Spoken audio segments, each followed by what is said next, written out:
మాజీ మంత్రి విడుదల రజని పట్ల పోలీసులు దురుసుగా ప్రవర్తించడం పట్ల ఆగ్రహం వ్యక్తం చేశారు ఒంగోలు వైఎస్ఆర్సీపీ ఇన్ఛార్జ్ చుండూరి రవి.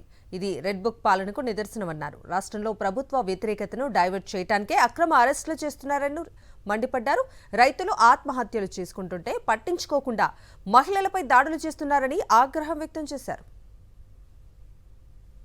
రాష్ట్రంలో రెడ్ బుక్ రాజ్యాంగం నడుస్తుందంటానికి ఉదాహరణ నిన్న చిలకలూరిపేటలో మాజీ మంత్రి ఒక బీసీ మహిళ విడుదల రజని గారిని పోలీసులు హ్యాండిల్ చేసిన విధానం చూస్తే, అంటే ఈ గవర్నమెంట్కి మహిళలన్నా వెనకబడిన వర్గాలన్నా అసలు ఏమాత్రం కనికరం లేకుండా రాజకీయాల్లో బెదరగొట్టాలనే ఉద్దేశం నడుస్తూ ఉంది.